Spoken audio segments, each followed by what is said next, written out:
Network News. Stay connected on our YouTube channel at www.youtube.com/NTA News Online. Watch our live stream at www.nta.ng/live. NTA.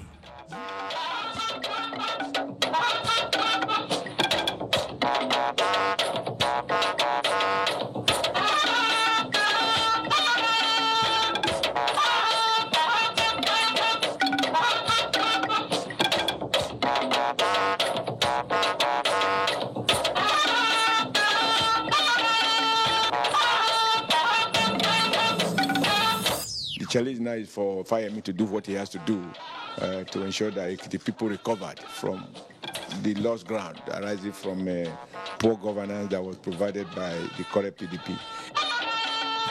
Victory at Equity signals good tidings for APC. Party leadership strategizes ahead of 2019 elections.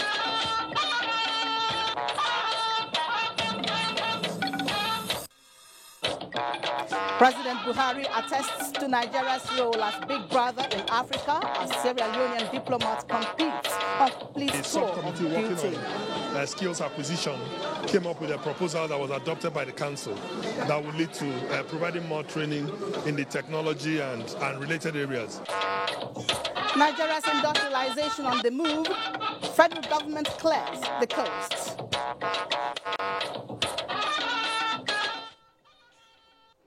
Hello, good evening, and welcome to NTA Network News. I'm Nancy Godi Angunihu.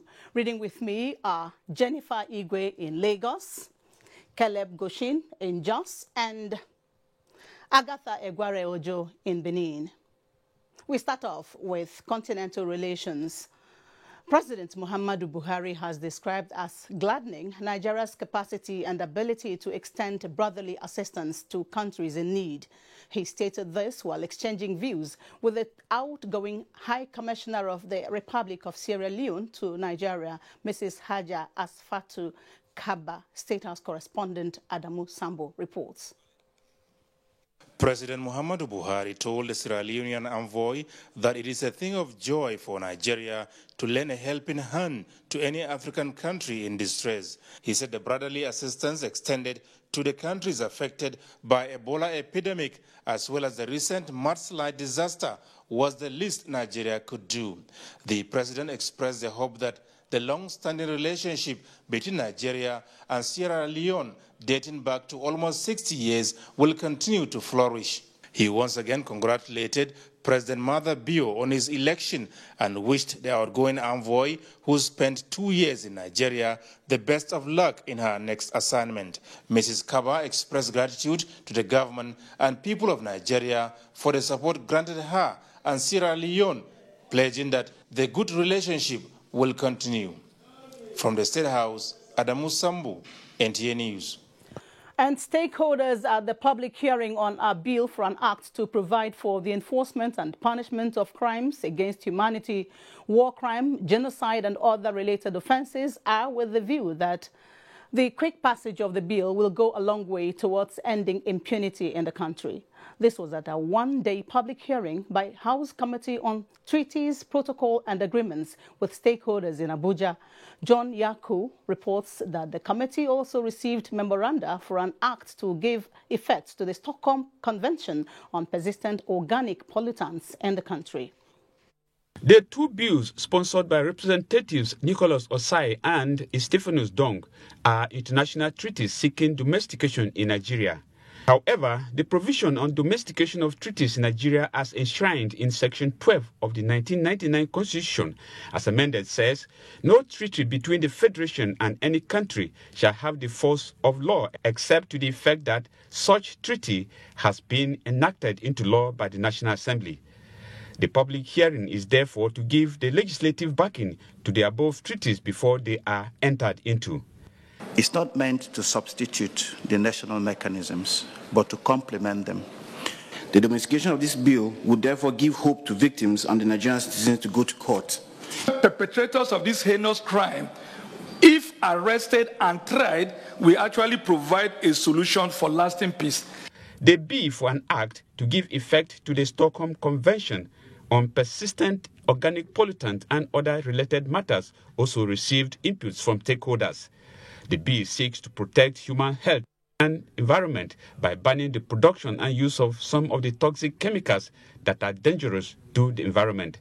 Chairman of the committee appreciated the inputs from stakeholders with a promise to include their views in the final report. This is the public hearing on it before we consider the reports and have concurrence with the Senate. From the National Assembly, John Yaku, NTA News. As the 2019 elections draw near, more pressure groups have continued to spring up in support and solidarity with President Muhammadu Buhari.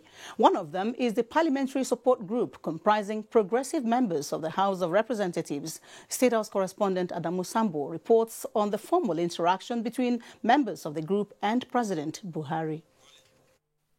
The Parliamentary Support Group is formed by people of like mind to passionately articulate and push forward President Muhammadu Buhari's vision on the floor of the House of Representatives and indeed the National Assembly.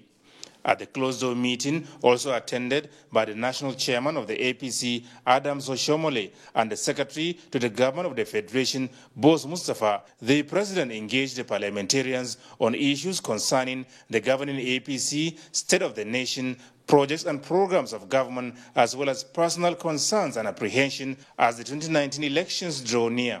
Leaders of the group who spoke to newsmen described the engagement with the President as fruitful. It is necessary to come and inform the President that we are committed to remain party members, rally behind the President so that we can take our party to victory in the 2019 general elections. He took time to explain to us a lot of things that he is doing, his vision for the country. He clarified a lot of issues. And as you can see, members are living very, very happy, and things will be fine. They urged President Muhammadu Buhari to sustain his genuine efforts at making Nigeria better, promising to work harder towards enhancing cordiality between the executive and the legislature. For the Secretary to the Government of the Federation, Boss Gida Mustafa, the interface was highly encouraging and desirable. Politics is a game of negotiation, it's a game of dialogue, it's a game of understanding. And it's for the betterment of our country. We are the party in government. The legislature is part of government. We'll be able to build synergy, build consensus around issues and find resolutions to it so that we can deliver on the dividends of democracy as we promised our people.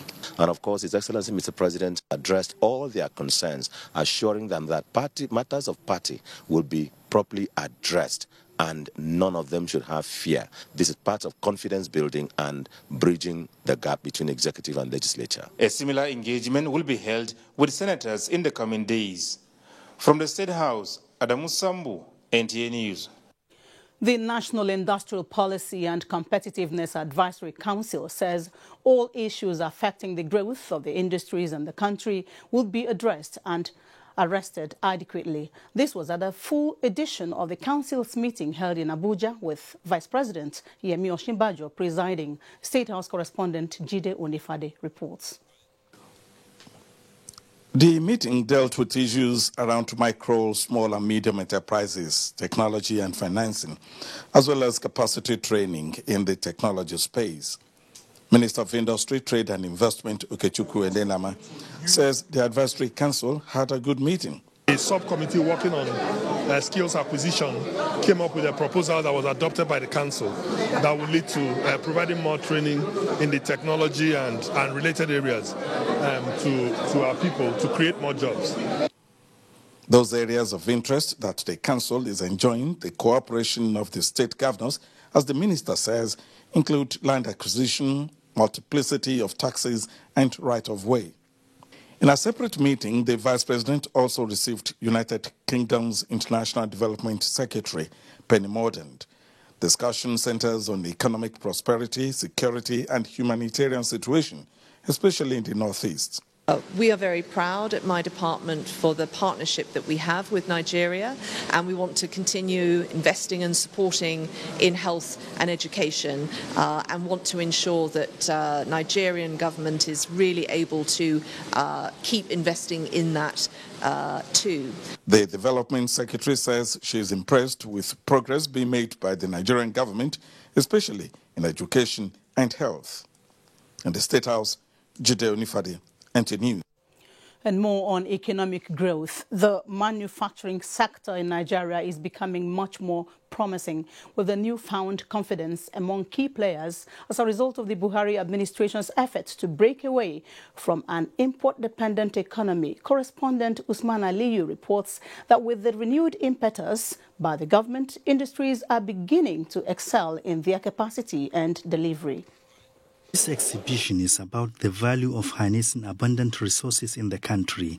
It tells of the level of communication now in Nigeria, the readiness against dependency on foreign materials, especially in the construction industry, a continued quest for ideals by the Buhari administration for the country to realize its tremendous potentialities, the result of harnessing them for economic prosperity and better future. Industries like the West African Ceramics in Ajakuta is beginning to change narrative in the area of exporting raw materials and importing finished goods. Now this company, with the production capacity of 30,000 square meters of tiles a day, is also harnessing precious stones, the marbles and granites, which before now were imported. Branding its product, Royal Ceramics, explains much of the quality and planned expansion for the varieties in the housing needs and more engagement of workers. First of its kind in Nigeria and West Africa, these products, marbles and granites, bring dual benefit in ownership, extraction and exploitation. It is international standard, even better than some of these tiles that you bring from Taiwan and Thailand and China. This roofing, a heat and wind resistant, favorable to Nigeria's weather, is made by the Nigeria's West African Ceramics, a proof of its viability, it says, to support an affordable housing project by the federal government.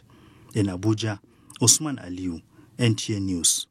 And on to electoral matters. The All Progressives Congress, APC, this Friday conducted primary election for the September 22nd governorship election in Osun State. Correspondent Tope Alabi reports that the exercise was generally peaceful. At the Salvation Army Middle School area in Alikuwodo, Osogbo, where Ward 5 members of the All Progressives Congress converged in their numbers to vote for their candidates, there was peace and decorum. Meanwhile, at Ward 2, Owokwe area in Olorunda local government, there was observable peace at the center, despite off-camera reported cases of what they described as lopsided and compromised process. They will place the aspirant agents. As you can see, the situation is cool and calm. About 17 aspirants are jostling for the APC governorship ticket. Notable among them include the Chief of Staff to the Governor, Alhaji Gboyega Oyetola, Deputy Speaker, House of Representatives, Mr. Lasun Yusuf, and the Speaker, Osun State House of Assembly, Dr. Najim Salam.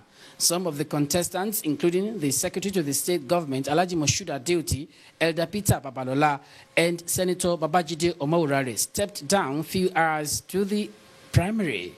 The result of the election is expected to be declared at the party secretariat in Osogbo after collation must have been concluded. In Osogbo, Tope Alabi, NTA News.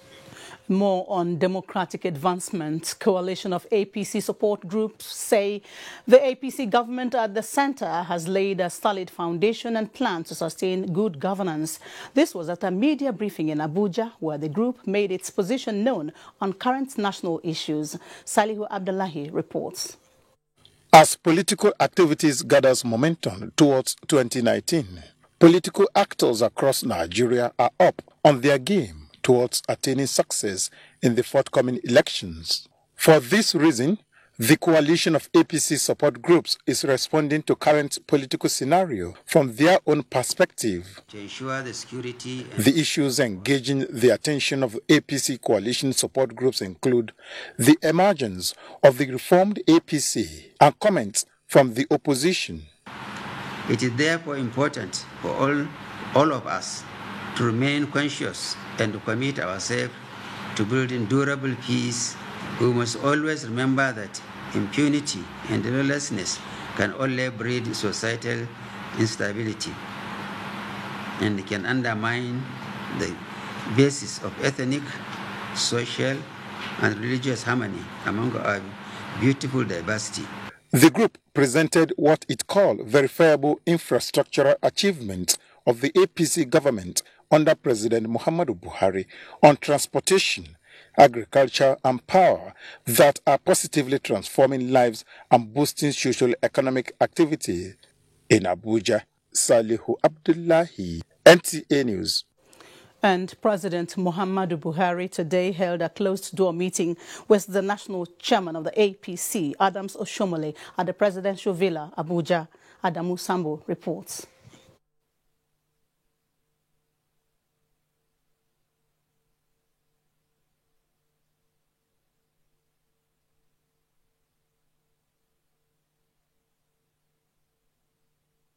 The challenge now is for Fayemi to do what he has to do to ensure that the people recovered from the lost ground arising from poor governance that was provided by the current PDP. Now for Osun State, we are even much more confident because there we have a governor that is at home with his people. He's a mobilizer, he's an organizer, he's very politically clear, and an astute politician. We have also decided that in order to give more people a sense of ownership of what is going on in the electoral process, that we use direct primaries, which means that every card-carrying member of the APC in Osun State is going to participate in choosing who he wants to fly the flag of the party. Now, this method by itself gives more and more people a sense of ownership and a sense of commitment to the candidate that they have all fully chosen. You know, it returns the party to the grassroots. National chairman of the APC there, Adams Oshomole, talking with newsmen after meeting with President Muhammadu Buhari. International Republican Institute and National Democratic Institute have commended Nigeria's relentless effort towards advancing freedom and democracy. This came up when the Democratic Institutes visited the National Working Committee, NWC, of the African Democratic Congress, ADC, in Abuja. Timothy Yusuf was there. Democracy in Nigeria since 1999 has continued to advance. This the International Democratic Institute attributed to successive transitions at tenure expiration every 4 years. The institutes promised genuine commitment to assisting Nigeria in possible ways to deepen the nation's democracy. We started our mission by making a short trip to Ekiti State because we wanted to see how the INEC, the Independent National Election Commission, would proceed in implementing some of the new guidelines that it has adopted since the 2015 national elections. National Chairman of the African Democratic Congress, Ralph Nwosu, restated the party's commitment to moving Nigeria to a greater future if given the opportunity in subsequent elections. In Abuja, Timothy Yusuf, NTA News. Meanwhile, the United Kingdom and the United States of America are to spend $60 million in technical support in 6 years aimed at deepening democracy in Nigeria. The British High Commissioner to Nigeria, Paul Arkwright, stated this shortly after a closed-door meeting between the International Development Secretary of State of the United Kingdom, Penny Mordaunt, and the Independent National Electoral Commission, INEC Chairman Professor Mahmoud Yakubu in Abuja. Timothy Yusuf reports. The Secretary of State's visit to Nigeria is premised on the run-up to next year's general elections. She described Nigeria as Africa's biggest and one of its most vibrant democracies, which has made huge progress in recent years, ensuring credible, free, fair and peaceful elections. We strongly support INEC to carry out its constitutional role, free from political pressure and intimidation, and encourage it to demonstrate neutrality and impartiality in its application of electoral law, to build voter trust and confidence.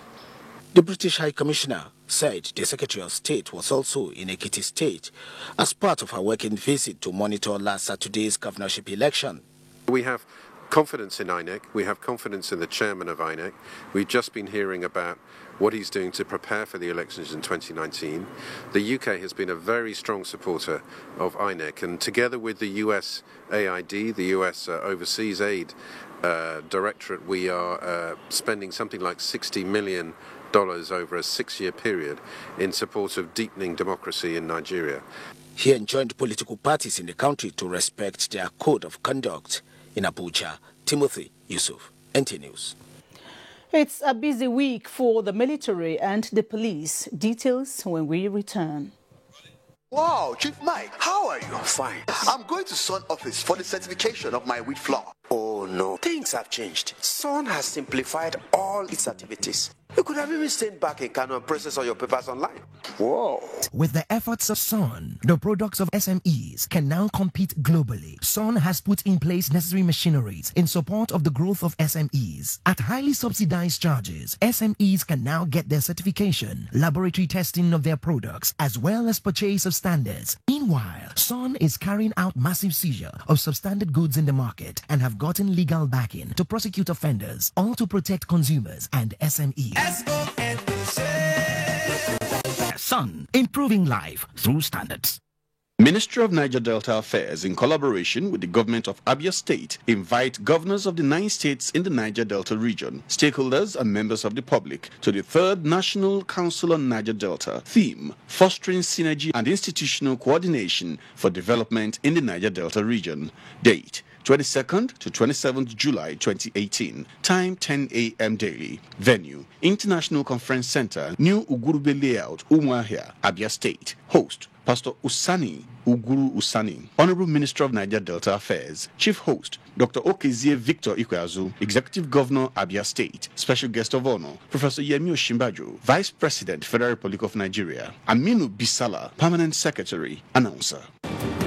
The House Committee on Sports announces the shifted date of its 2-day National Sports Summit, earlier scheduled to hold on July 23rd and 24th, 2018 at Nikon Luxury, Abuja. The shifted date is largely due to the forthcoming African Youth Championship, slated for July 18th to 28th, 2018 in Algiers. A large concentration of stakeholders and sports enthusiasts are expected to be away in Algiers for the championship. The new dates for the summit are 14th and 15th August 2018 at the same venue, Nikon Luxury Hotel, Abuja. Inconveniences arising from these are highly regretted.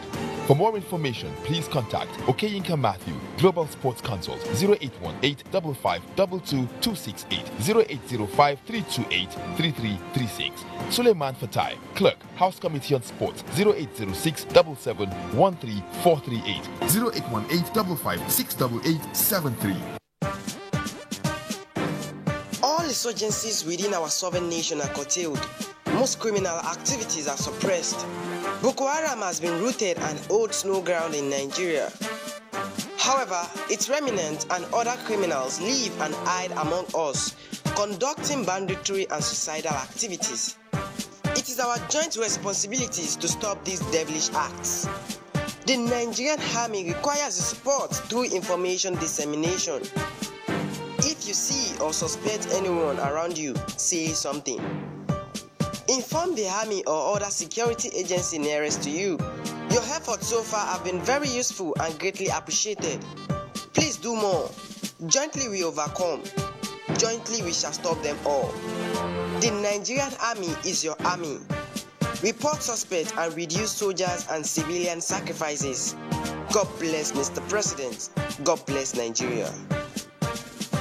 The Federal Ministry of Power, Works and Housing, Power Sector, Abuja, wishes to inform the public of the National Council on Power, NACOP, scheduled for Monday 23rd to Friday 27th July 2018. Venue, Brandeki Royal Hotel, 6 Uheniyu Street, off Iyama Road, GRA, Benin City. Time, 9 a.m. daily. Theme, sustaining access to electricity through improved power infrastructure. The National Council on Power, NACOP, is a forum for all stakeholders in the sector to deliberate on issues and propose solutions to challenges facing the sector. The Honorable Minister, Power, Works and Housing, Mr. Babatunde Raji Fashola, will chair the executive session of all state commissioners responsible for power and energy on Thursday, 26 July 2018. Chairman of Senate and House Committees on Power, donor agency, as well as other stakeholders are expected to be in attendance. Chief host, His Excellency Mr. Godwin Obaseki, Executive Governor, Edo State. Permanent Secretary, Power, Announcer.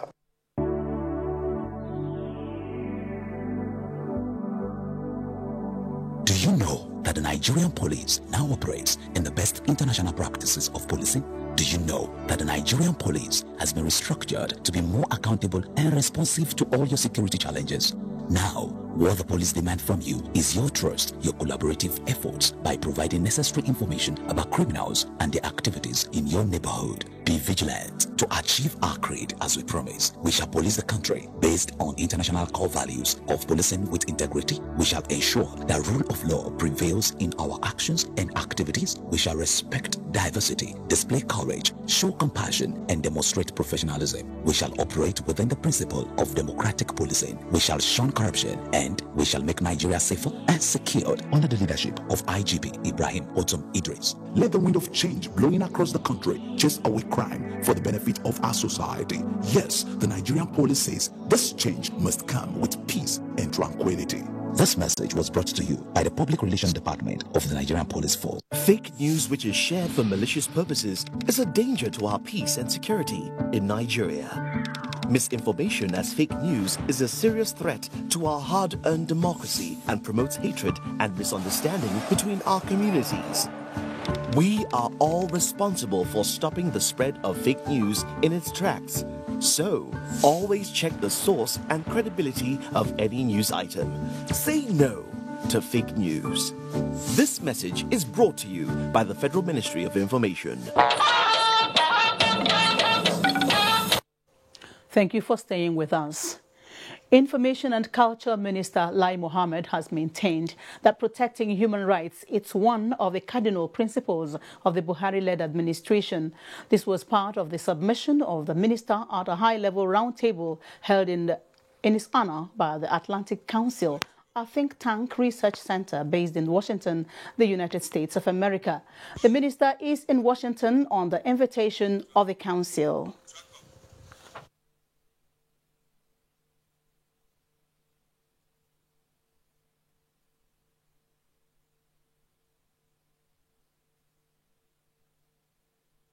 No, I think we actually started the conversation, or rather the presentation, reviewing the U.S.-Nigeria relations, and which is very excellent, as everybody knows, typified by the recent visit of Mr. President Muhammadu Buhari to the White House. And it's on record that Muhammadu Buhari is the first leader in Sub-Saharan African to have been invited by Mr. Trump. And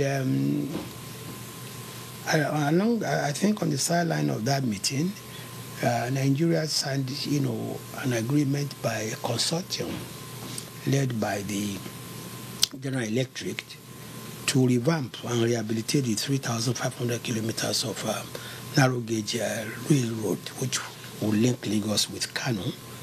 And that was investment is worth about $2 billion. Areas of interest, apart from human rights, included the recent clashes between farmers and herders, as well as an update on counterinsurgency in the northeast.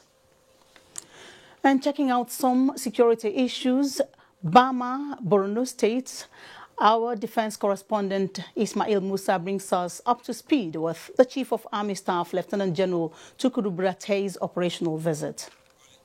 The Chief of Army Staff, in company of top officers and commanders, are here to appraise the operation of 21 Brigade Bama after their recent encounter with the Boko Haram terrorist group. Well done. Troops from the 21 Armored Brigade Bama recently, while on regular patrol, attacked and dislodged Boko Haram camps of Bama. I want to encourage you and to commend you for the very good work you are doing. Impressed by the troops' high level of patriotism and gallantry exhibited during the successful operation, the Army Chief upgraded the formation to a special brigade that attracts special provision and will perform special operations. We must clear the remnants of the Boko Haram terrorists that are still parading.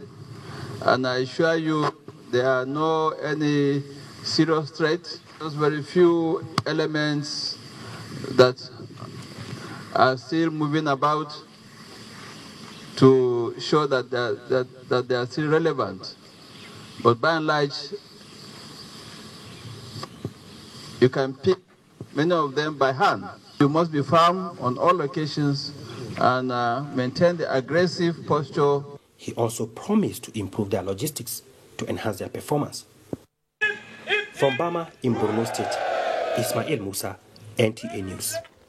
And still breaking more grounds, the Air Task Force on Operation Lafia Dole has successfully neutralized Boko Haram terrorists in Bulagalaye and Kwakwa in Borno State. A statement by the Director of Public Relations and Information, Air Vice Marshal Olatokunbo Adesanya, indicates that the successful airstrikes on both locations was as a result of efforts to trail and neutralize fleeing terrorists after Nigerian army troops had repelled the attack on their location around Bama.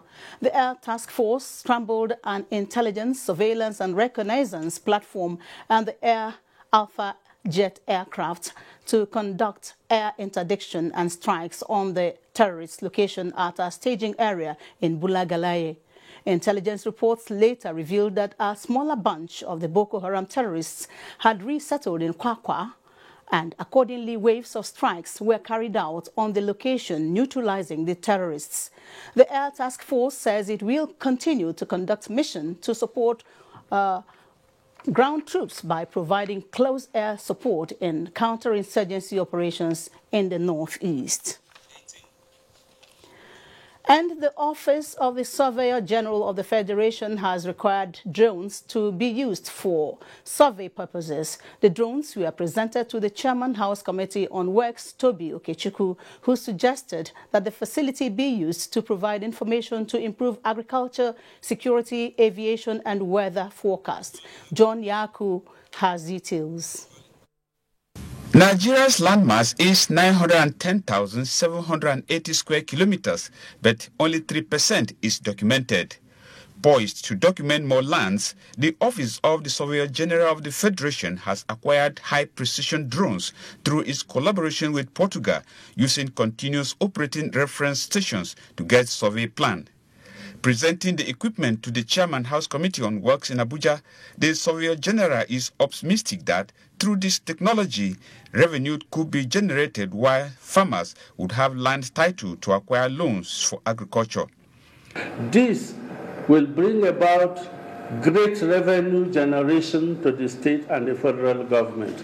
He said the drones can be deployed for other purposes. And with the accuracy that will be able to dictate precisely and tell the relevant government office, the securities, to say, look, we're observing this kind of troop movement. Chairman House Committee on Works urged the Surveyor General of the Federation to liaise with other agencies to utilize the information generated from the area vehicle. And our planes can land without visibility problems, and we're able to tame the exposure of Nigerian farmers and to Boko Haram and to various killers. The drones are capable of flying 10 kilometers in 25 minutes at the altitude of 2 kilometers. From the National Assembly, John Yaku, NTA News. It's over now to our Lagos Network Center, where Jennifer has the trending stories. Hello, Jennifer. Take it over.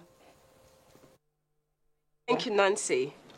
Good evening. Thank you for joining us in Lagos. Vice President Yemi Osinbajo this evening assessed the gridlock on the Oshodi Tinkan Island Apapa Wharf Road in Lagos, which has virtually paralyzed economic activities at the nation's ports. Tunde Saiki captured the visit. The Vice President, Yemi Osinbajo, who was accompanied by the Minister of Transportation, Rotimi Amechi, walked the length of the Tinkan Island Port Road, where traffic has been at a standstill, with vehicles unable to either enter nor leave the port. The Vice President later assessed the situation from the air. Reacting to the visit of the Vice President, some port users appealed to the federal government to direct the port operators to build parking bays outside the port to ease congestion on all the roads in and around the area. Thank God the Vice President came with the Minister for Transportation. Let them know that this road, a lot of money, this port generates a lot of money. If the shipping company have a holding bay outside, it will help to decongest the road, because all the whole empties are coming inside the port. And they have told them since 2 years ago they should go and get a holding bay so that all these trucks with empty container, you will not see them on the road. Assuming that the Vice President came with vehicle, I'm not sure that he would even arrive to this Apapa today because of what is happening in the road. With a resolve to immediately start Operation Restore Sanity on Lagos roads. This operation, which kicks off Friday by midnight, 0000 hours, is intended to move trucks and containers from our bridges, from our roads and highways to designated locations. The recurrent gridlock in Apapa has defied several attempts to clear it in the past. In Lagos, Tunde Saiki, NTA News. Now, Medview Airline has taken delivery of its newly acquired B77200ER to boost its fleet.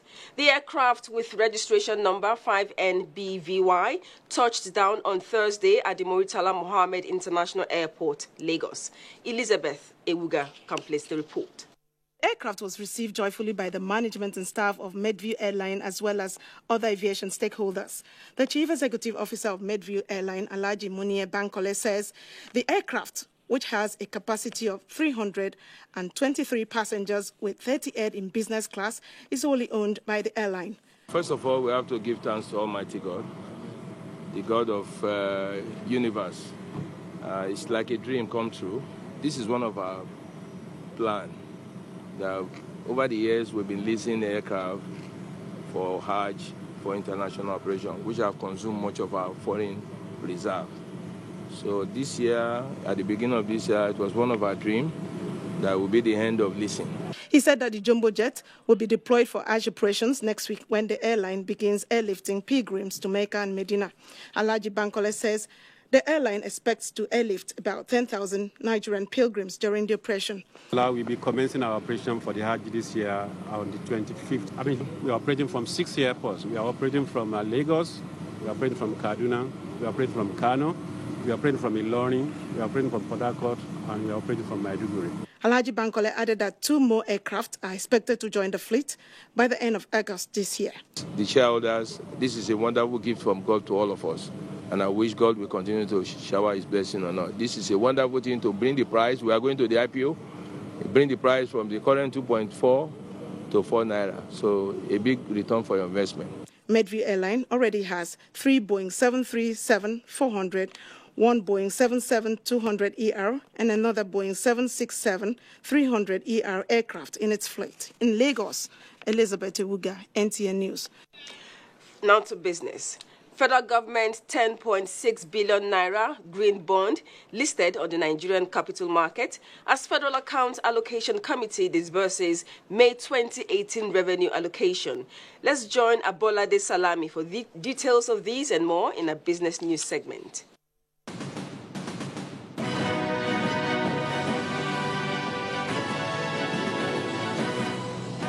Glad to have you join us on the business news segment. We'll start tonight on a cheery news. The federal government's 10.69 billion naira green bond is the first ever African sovereign and climate bond issued. The 13.48% green bond issued December 2017 was raised to combat the threat of climate change. Listing the bond on the capital market, Director General Debt Management Office Patience Onia says the instrument was raised to fund key capital projects in the environment. Government in the financial markets. So typically we would like to issue volumes, subject to the approval for the borrowing, so we don't borrow without approvals. Within what is approved, we would like to issue securities that will enable us to attract investors. But we also like to issue volumes that support trading, because where there's no secondary market, the primary market is not as strong as it should be. The scope of green bonds in our market cuts across virtually every facet of our economy, from energy and transport to waste management and agriculture, and provides distinct opportunities for issuers of green bonds across various industries. Minister of State Environment Ibrahim Jubril described the listing of the bond on the capital market as part of government strategy to tackle climate change. And we are trying to align ourselves with that goal in order to sustain our economy through green projects. We realize the fact that budgetary provision alone cannot be sufficient for us to do a lot of activities on the environment. The 10.69 billion naira federal government green bond, which is expected to mature in the year 2022, stakeholders say will not only bring about reduction in carbon emission, but will also help diversify the capital market and attract more investors. And now let's see how the market reacted after trading today. At the close of Friday's trading, the all-share index closed in the green, appreciating by 0.37% to close at 36,603.44 basis points, with a value of shares traded at 679 million, valued at 3.9 billion naira, which exchanged hands in 3,677 deals and a market capitalization of 13.2 trillion naira. Dangote Cement, with 4 naira 7 kobo gain, led the table, followed by Nigerian Breweries, which appreciated by 1 naira 9 kobo, while Nestle, with 12 naira 3 kobo loss, led the losers table, followed by Presco, which depreciated by 7 naira 35 kobo per share. In another development, the Federal Account Allocation Committee has disbursed the sum of 668.898 billion naira to the 3 tiers of government as May allocation. The total revenue realized for the month was shared in line with the extant formula. The federal government got the sum of 282.223 billion naira, as state governments received 181.16 billion naira, while local government councils were paid the sum of 136. And that concludes Business News segment. The news continues shortly. Please stay with us.